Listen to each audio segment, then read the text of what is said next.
Hi, everyone. Welcome to the this afternoon's Global Good Fund and Motley Fool Ventures webinar. Thank you all so much for joining us today.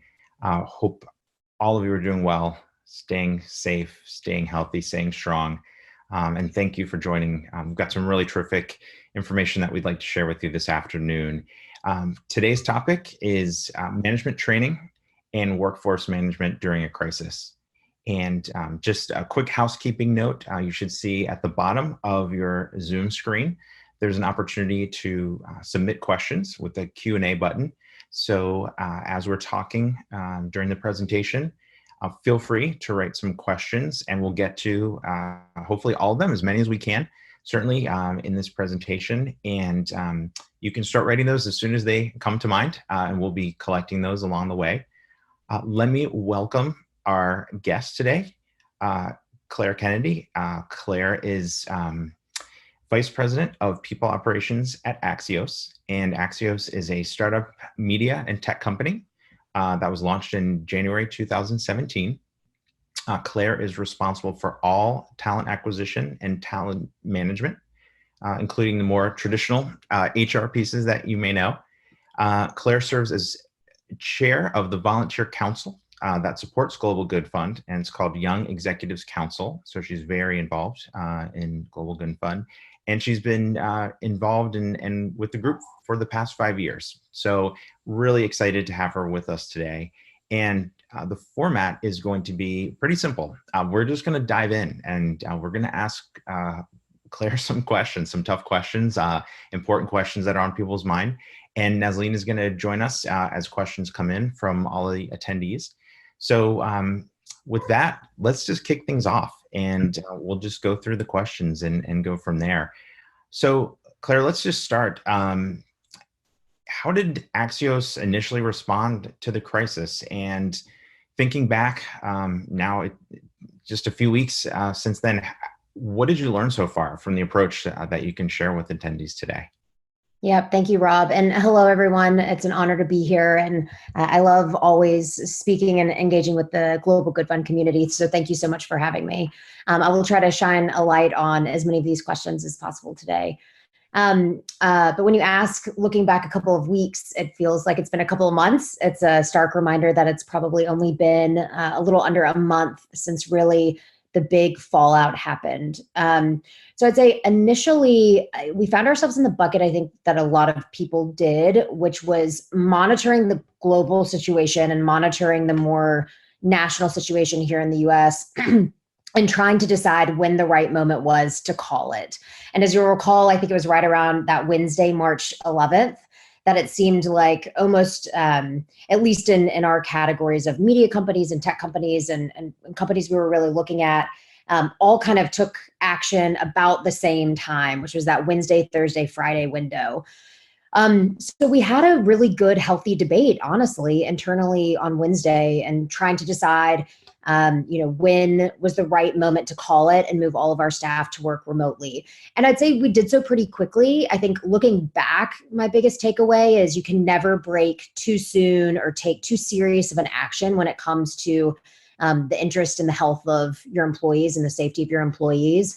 So that was a good thing to be reminded of, which we're always pretty good about carrying. And it was obviously an exceptional moment, but I'd say, again, acting early and often and strongly in the interest of your employees and the safety of your employees is always the best path, and definitely our biggest takeaway.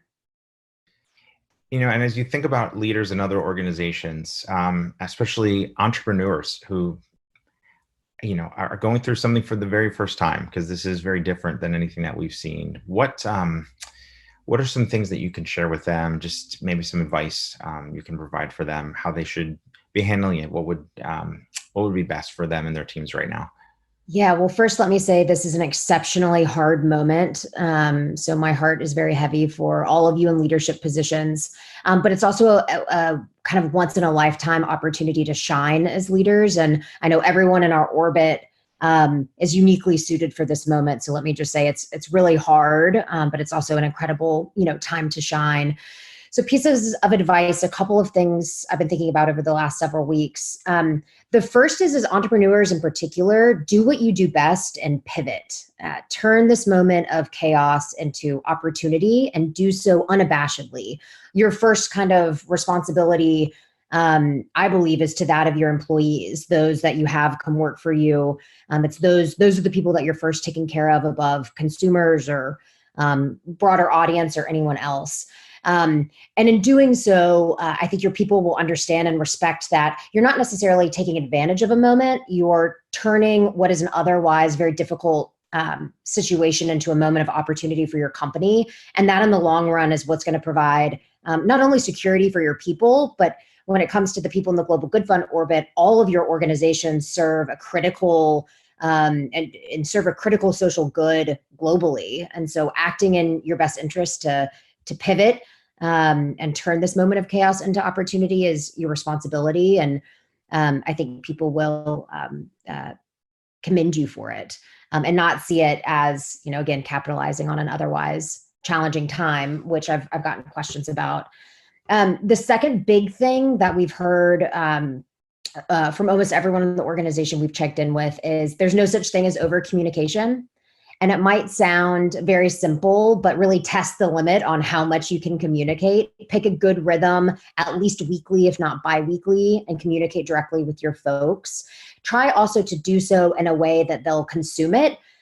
We have a bit of an advantage as a communications company that we have strong writers, and we've built our brand around this concept of smart brevity, but I would offer that as a good piece of advice. Try to communicate succinctly such that people can really read and digest what you're saying, and keep it as an ongoing conversation. To the extent that it's possible, try to hold yourself back from writing really long emails, really wordy emails, right? Really labor intensive pieces of communication, and try to just communicate early and often with your people, again, by really focusing on getting them the important pieces of information that they need. So I think that's been a big thing. And our team has appreciated the cadence and the substance of our communication. So there's no such thing as over communication is definitely a piece of advice. I think also somewhat obvious, but important to remember in this time is it's okay to show vulnerability. As a leader, we're often taught that you should be the model of calm, cool, and collected for your people. And I do believe that's true. I think that degree of professionalism is important in leaders. But some of the best responses we've gotten have been in the moments where our top leaders, our CEOs, our executives have been equally vulnerable with their people, remembering that vulnerability begets vulnerability. So share the ways in which you're finding challenges as well. And as leaders of your companies, I think that's going to remove the stigma to some degree of people also raising their hand and saying, yeah, I'm having the same challenges and difficulties. And it's really important to understand where your people are right now more than ever. And if I had to have, say, one more piece of advice, it would be to not deviate from your values. It is, in moments of chaos, it is more confusing and easier to deviate from where you're rooted and what you stand for than in other moments. So as you're making quick decisions and as you're thinking about where to cut cost, remember what you stand for and don't deviate from those values. I think my big overarching theme here is I believe that companies are going to be judged by the decisions they make during this time, particularly from the eyes of their employees. Like how you act and how you respond right now will become your employer brand. It will help people determine if they want to work for you, and it will help your current employees determine if they want to stay with you when we're kind of in the clear. So think about the actions you're taking and think about the message that sends, and really stick to your values. I think those are the biggest pieces of advice, at least in the early couple of weeks, I would offer to others that we have been reminded of ourselves. Thanks, Claire. Yeah, that's fantastic. And I think all of those elements are important. The authenticity that you talked about with leaders showing that this is affecting them too, that can create an even greater bond with your teams and employees. Talk about this a little bit from just in that HR perspective and that, role. What is that looking like for you? And again, advice from what you've seen so far that our founders can benefit from. Yeah, from an HR side, we try to apply simple frameworks to kind of stay organized and orient ourselves priority wise. And so from an HR side, we've been thinking about it almost in three buckets, very simple, but engage, monitor, and respond. So again, all fairly simple, but the first couple of weeks into this crisis, we really wanted to engage with our people. Um, so we have taken time to meet with every individual one-on-one, but we've also had different kind of meetings or group settings with our managers and our executives. So engage with your people and try to the best of your ability to understand what this experience has been like for them and what their unique challenges have been. So that's thing number one. The second bucket there is monitor. Now that we're in the thick of it and it's clear that no matter what country you're in or what business you're in, this could last for some time to come, and we're not exactly sure what that looks like. We're now in the phase of really wanting to monitor how those trends change over time. So even if you apply something as simple as a Google form or a very quick survey, I would recommend collecting data so that you can monitor trends week over weeks. So ask yourself, what are the 3 to 5 most relevant questions for your business? And how can you kind of collect that data and check in with your employees week to week to really see how those trends are changing? It's our opinion that it's going to look very different in the initial phase of kind of shock and transition than it will to the kind of later stages of this where people have been potentially in quarantine for some months. So set up a way, even if it's a very low lift, straightforward Google form, to really check in with your people on a regular cadence. Again, I would suggest weekly, so you can monitor those trends and really keep a pulse on your people and how changes are happening. And then the third bucket, again, fairly simple, just respond. Every organization, and I know particularly everyone in the Global Good Fund orbit, has very different businesses. So I would recommend take time to really understand your unique team and your unique business and what your unique challenges are. And that's where you can really get creative in how you respond. The challenges we're running into are not necessarily going to be the challenges you're running into, but I would recommend to every CEO and leader to really get a good, clear vision of what challenges your people are facing. So again, that kind of simple framework is engage, monitor, and respond. And that's a bit of how our HR team has been approaching the first couple of weeks here. That's really helpful. Great way to frame that up. So when we think about, you just talked about, those weekly check-ins and supporting. Are there some creative ways that you've been able to provide support, and just how's that looked for you, and what can you share with us on that?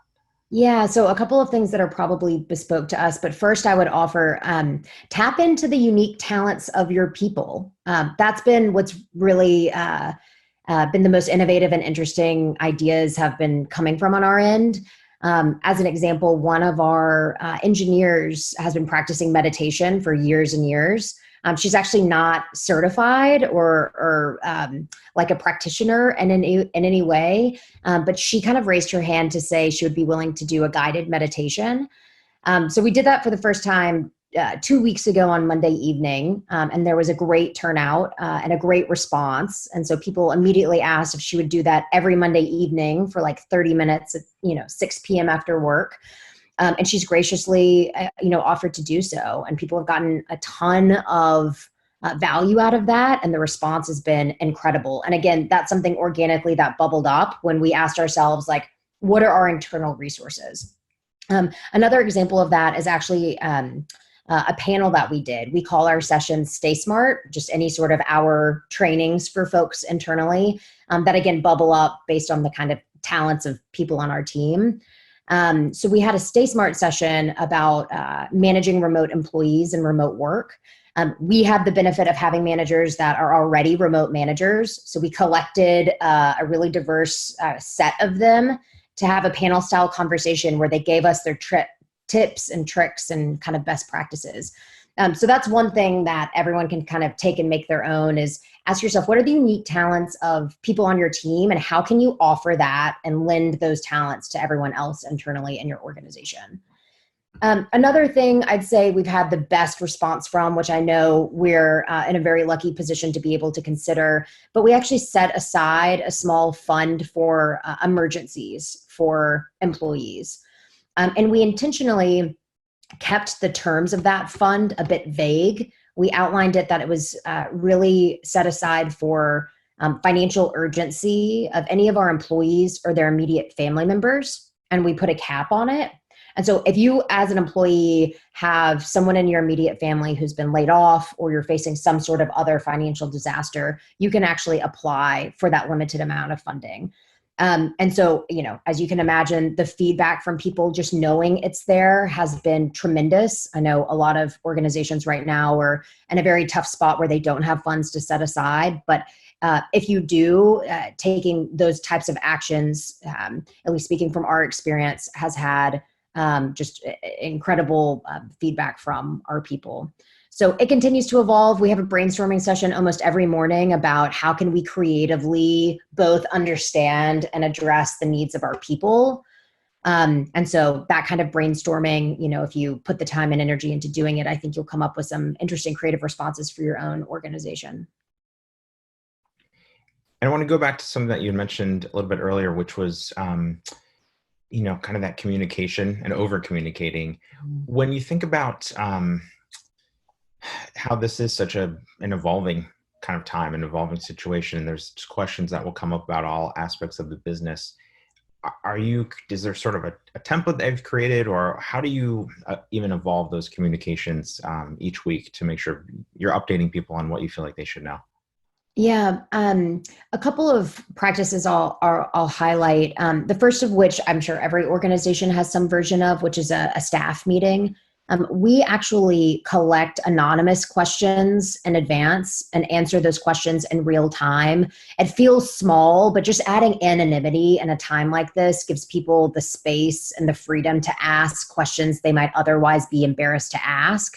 And then we have our CEO answer every single question live and in that meeting. And that for us has been always something people have pointed to say, I really do feel like we're living up to our transparency value because you tackle every single one of these questions head on.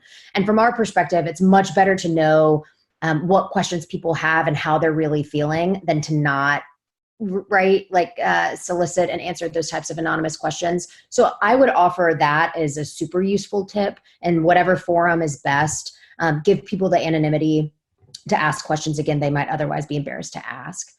The second thing is just our written communications. Again, this is somewhat is a very biased opinion because we've made our whole brand on the idea of smart brevity.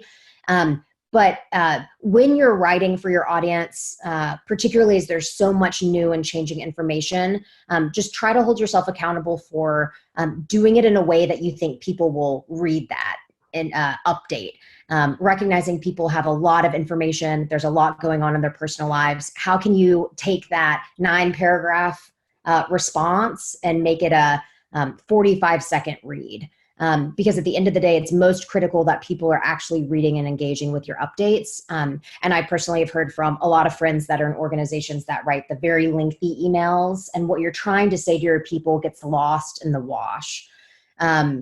So again, very biased opinion, but I think that short and to the point and concise way of communication has been really helpful for us. And the last thing I'll say, not that our leaders on the line need more responsibility, but we read an Edelman study recently this past week where employees said that they trust their employers from an information accuracy standpoint more than they trust other media companies or the administration/institutions. So it was a good reminder that your people really are looking to you, not just for accurate information, but to help them understand what that means for them. So more than at any other point, I'd say, even if you don't allow a void of information to exist because people will fill it with their fears and anxieties. Make sure you're communicating to your people, even if you don't have an update. So there's that constant source of communication, and make sure you're breaking down for your people what those updates mean for them specifically. That would be my advice around communication. That's great. And like you said, transparency, if that is a core value, this is absolutely a time where that's going to be put to the test. And so all of these methods that you mentioned, that's a way to continue that to prove it in. That's exactly what that will do.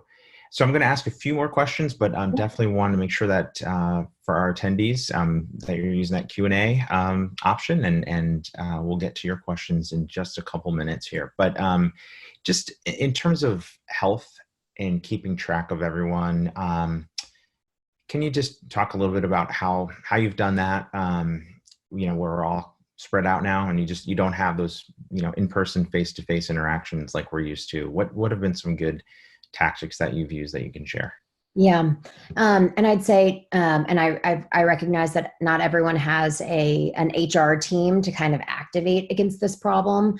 But I would kind of divide the responsibility of checking in with folks amongst your leadership team, or whoever you have at your disposal to do so, to make sure that every person, at least, on a somewhat regular cadence, is having a quick check-in with someone on your leadership team, so that you do have that one-on-one, more intimate space to really understand where someone's at, what challenges they're facing, and how they're doing.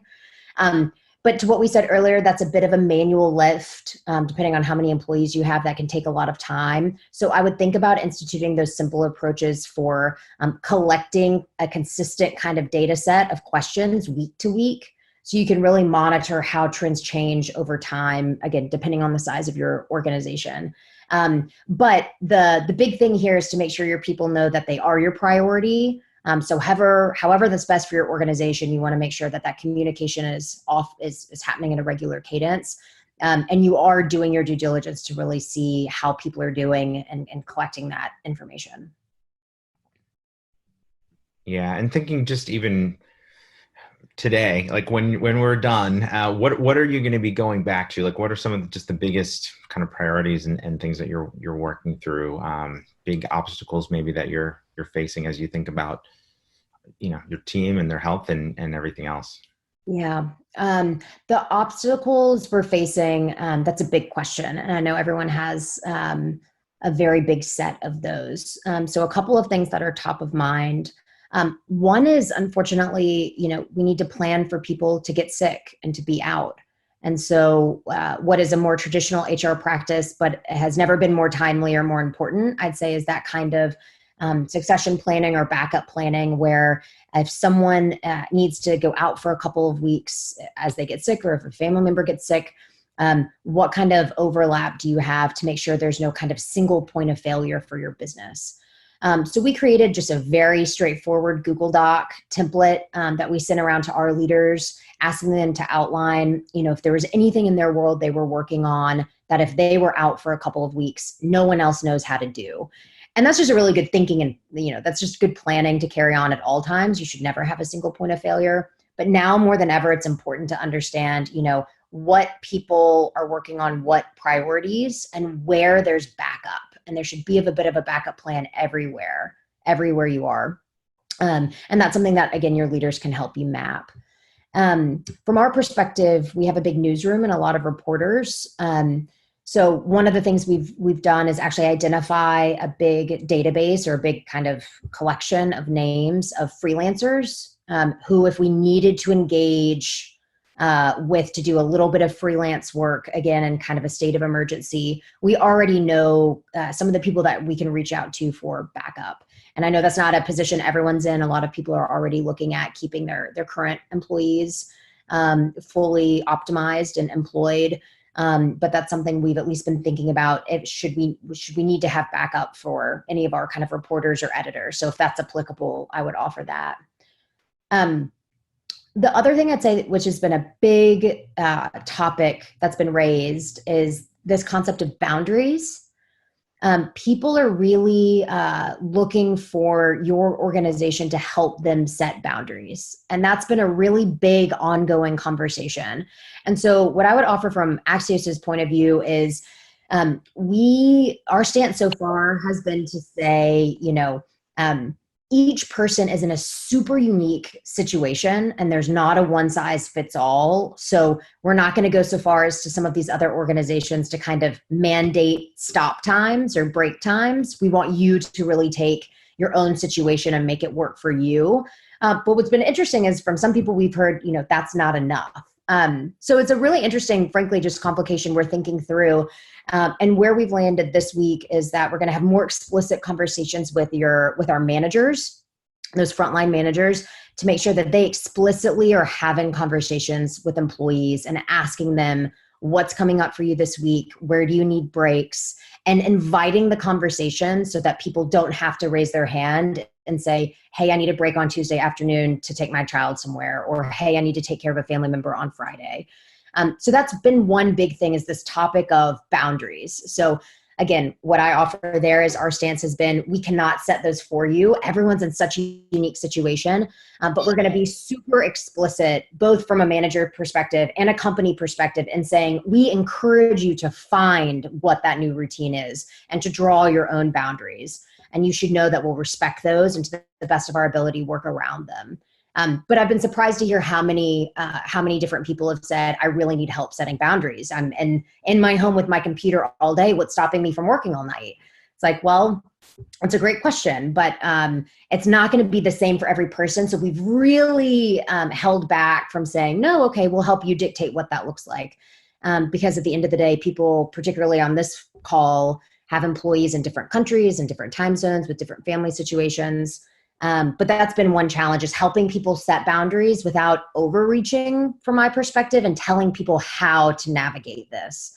So the advice I'd give is, see if that's also a challenge for your team. Have your leaders invite the conversation and really let people know it's okay to need to redraw boundaries, and encourage your people to do so. But from our perspective, again, we're not comfortable with telling people exactly on what schedule or how to do that. But the boundary conversation has been big as well. So I'd say those are the two really top of mind things that we've been hearing, that we've been trying to navigate, how to find solutions for and how to help our people figure it out. Yeah, so there's actually the challenge around separating from the work. And then I'm going to go in a different direction as my last question before we open it up for Q&A, which is keeping that team involvement, sort of that community that was created. And obviously for certain organizations, they're going to take it all different ways, depending. They may have all remote employees to begin with, but in others, they're used to being in the same space together. So just maybe share some things that you've done or that you've seen teams at Axios do to kind of keep that sense of community together. Yeah, that's a big one. And we actually have a new kind of product launch coming up next week. And so we're actually currently trying to brainstorm how to bring the whole company together for that kind of community. We've got 193 people, so fairly large at this point. But I know people are operating all different size organizations. So if you are running a big company, one thing I'd say is check in with your leaders to see what they're doing, and then share those best practices with other leaders. Highlight the fun, creative things that people are organically doing. And if you have a smaller team, some of the things that have worked for us are as follows. So let's see, for my team, we set up a virtual lunch every day at 12. It's just a standing invite, and people were all basically in the same time zone. People can dial in and just eat lunch together, but it's a completely unstructured time where you're getting together as a team, just like you would if you normally work together. And we kind of prevent, to the extent possible, any work conversation. So whatever, it's lunch for us, it could be breakfast or happy hour for you, but build out some space where it's not work oriented and people are getting together and people can still have that, to the extent possible, a similar experience that you would internally. We've also seen people celebrate big milestones like anniversaries and birthdays, again, using some sort of Zoom or virtual technology to foster that, that community sense. Again, we've got a bigger team, so we've been using Slack or whatever internal communications channel you have to do kind of one fun thing a day. A member of our staff will ask a kind of funny question like, what was your favorite TV show growing up, or something very kind of mindless, and people will all respond. And I've got a surprising amount of feedback from people that just appreciate the moment of levity each day, where you're hearing from people across your organization in a really simple, low-lift way. And it just helps humanize, again, that you've got all of these other employees out in their homes that maybe you're used to seeing them, but you're hearing from them in that kind of fun, light way. And then lastly, we've established a Slack channel. And again, you could use this in other formats where people can actually ask questions or share resources and share, articles and recipes and best practices, et cetera, for whatever they're doing at home or whatever they're finding value in. So we're trying to think further outside the box. I know there are a lot of tools and resources on the market now that do fun things. Some of them cost money, some of them don't. We are also in the throes of trying to determine which of those would be worthwhile in pursuing. Hopefully some of them are free because we do want to figure out a way to do more of that for our staff. Yeah, and I think some of the cultural norms that we have so many Slack channels that have nothing to do with work. And those are a place where people share all kinds of different things, and they've continued to do it, and it keeps people together. And it's about their hobbies. It's about, all different topics. And so that's been cool because everyone's just kind of doing the same thing, but just staying connected that way. So Nazleen, I'm going to turn it to you and just ask you for any questions that have come in from attendees. And again, a reminder, the Q&A at the bottom of your Zoom screen, please use that to submit questions. And Nazleen, I'll pass it to you. Great. Thanks for all the insights, Claire. You shared a lot of great information. So I'm getting some questions coming in. The first one is just dealing with difficult conversations. The first question is, any suggestions on how to communicate with employees if you're looking to cut their salary so that you can keep the company afloat for a longer time? I think in this regard as well, I think the more information you can give around your thinking and your decision-making process and the context within which you're making that decision, the better, so that people understand kind of where you're coming from and that this ultimately was a kind of last, this was the last thing you would have wanted to do. So that they can better frame kind of what decisions you've had to make as the leader of this organization and how the organization best moves forward, right? So I've talked to a bunch of HR professionals that have had to unfortunately do this, and I have such a heavy heart for leaders and HR leaders who are having to have these conversations. But again, I think the more context you can share around that decision making, the better. As piece of advice number one. The second thing too is before you enter those conversations, make sure that you are pulling together the resources that someone will need following that conversation to help navigate how to supplement those benefits, how to supplement those losses, how to apply for unemployment, even if it's just a kind of one-pager document. That goes so far and saying we had to make this hard decision and here's why, but we've also done everything we can to help you from here on out, right? So pull those resources together. Don't have that conversation be the last conversation you have with them. There's nothing stopping you from checking in with those employees across the following weeks and showing them that humanity is important. Particularly recognizing if we all come through this sooner rather than later, you would love to re-engage and re-employ those people, right? Remember how you're treating them after the fact. And again, I think the best piece of advice is showing them that you're doing everything you can to help them navigate their world following that conversation. So pull together those resources, help them understand what it means, and do the most you can from that perspective for your folks. So those have been the two big things I've heard that people have appreciated. Great. The next question, this individual thanks you for this helpful conversation. I think a lot of our audience members are finding this to be very helpful. So the question is, how have you been managing how not to overwhelm people with information? There's a lot of information being sent out by various organizations, and it's a lot of noise. How are you managing this? A lot of, again, I think we have the benefit or we think about communication a lot, I'll say, both how we communicate as a news organization to our audience, but we have applied those same findings to how we communicate with people internally. And so I would say pick a cadence that works for you and then ask people if it's working. Is it weekly? Should it be more often? Should it be less often? And then in your communications, take care to kind of follow some of those best practices I shared earlier and really help distill just the very important updates or nuggets of information that people need, and then tell them why it matters to them, right? Avoid kind of recirculating long, lengthy, jargony, legal sounding updates, and be that editor that's picking and choosing what information you're putting in front of your people and distill it to its kind of bare bones, important update, and tell folks why it matters and why it matters to them. So I think how you communicate and how often you communicate are the two things to keep in mind there. And if you're saying, how do I know what's working and what's not? Poll your people, check in with your leaders, establish yourself as a leader who wants feedback, and make sure that you're actively soliciting, is this too much, is this too little? You're never going to get the same response for everyone, but your people will be a really good mirror to say, we could hear from you more often, or no, you are overwhelming us with news and information. The next one is about suggestions on processes and communication tips to keep people accountable to tasks in this sensitive time period while respecting their need to unplug. So any suggestions on how to do that? Yeah, I think philosophically, we definitely believe the best way to guide and manage your people is to be hyper specific in what the outcomes should be, but allow your people the freedom and creativity to figure out how best to get there.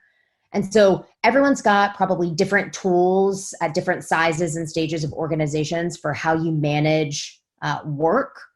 But I'd say regroup now that we're in this era, and make sure that everyone's goals are updated and accurate, and people really know where they should be spending their time, and then take care to track against those goals by whatever format you can, in a way that provides visibility, right? So for some people, it'll be a Google Doc, just a Google tracker to say what our goals are and what our deadlines are and what the major outcome is. Make sure that different stakeholders, particularly now in a virtual world, have insight and visibility into what folks are working on.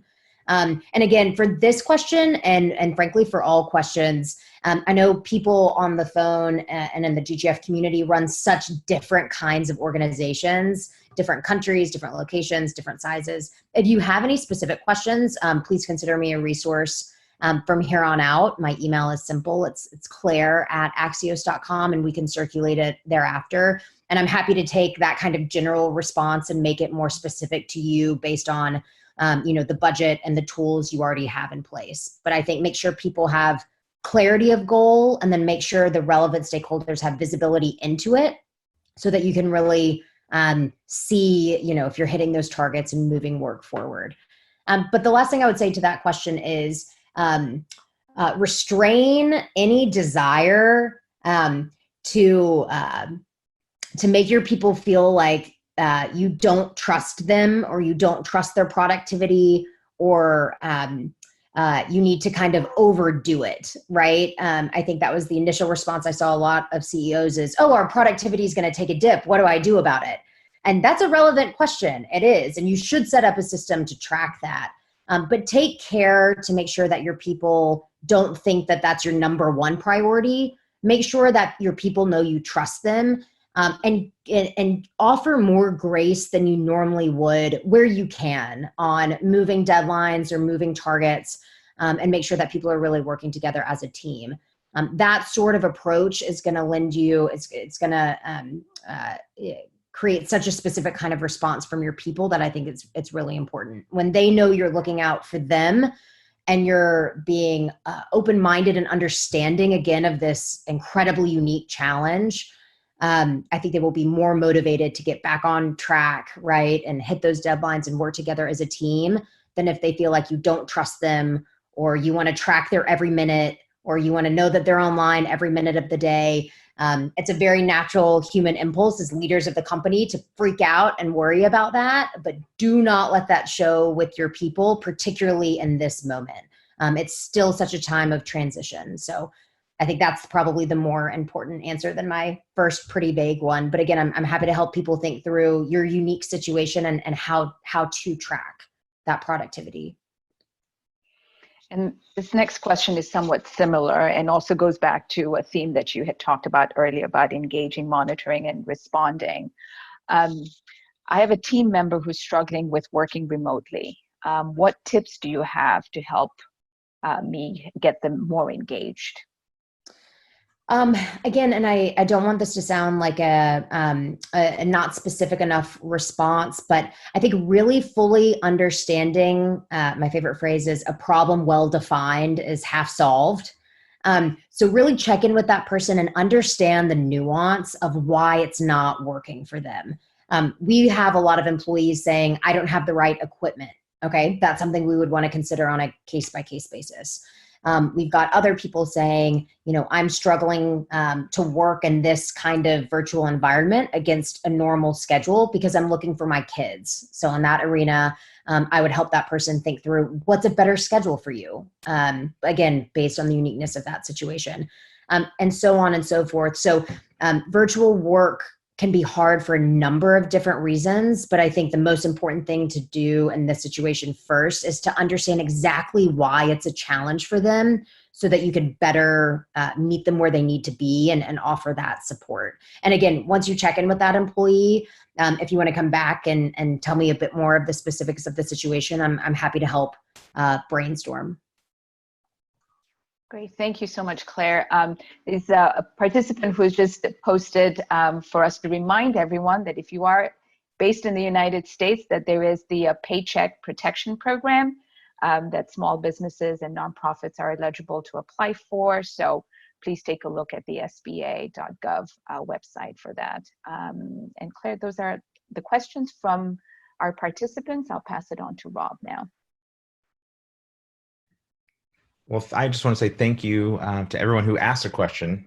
We really appreciate the sort of live and engagement element to the webinar. So thank you. And Claire, thank you for all of your insights. Some of the things that you mentioned, I think, are so important to reinforce. I'll just mention a couple, and if you want to go back to any of these, please do. But the way that you treat folks now is what they're going to remember. And as far away as it may seem, we will get through this and we're going to come out on the other side. And the opportunities that you present now and the empathy that you have and the understanding is going to matter so much. And you said it's going to potentially be what motivates everyone to do even more and kind of pull even more weight.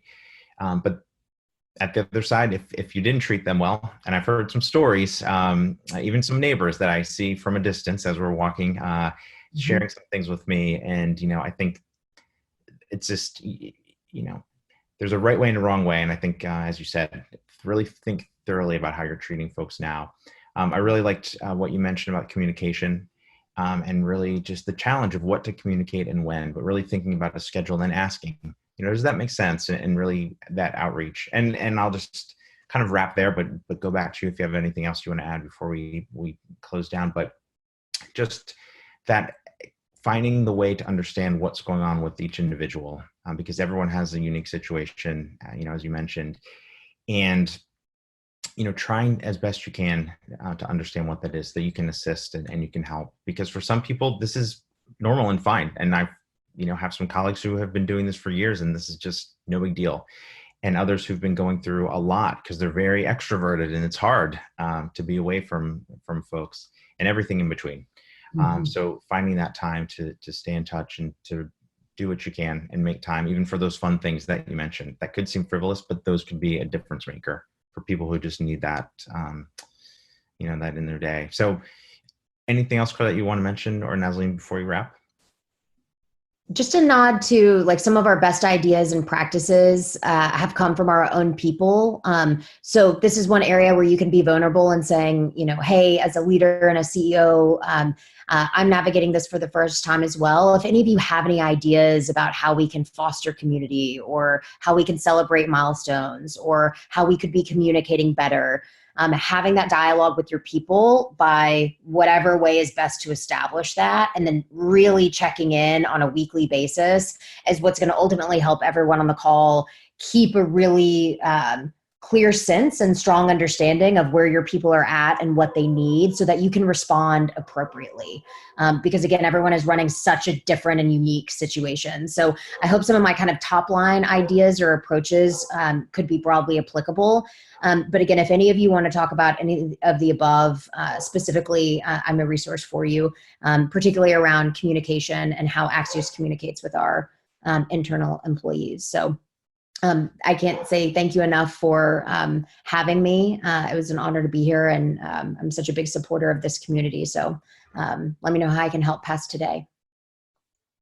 All right, well, thank you so much. And on behalf of Motley Fool Ventures and Global Good Fund, thank you all again for joining. Have a wonderful rest of your day and be well. Thank you.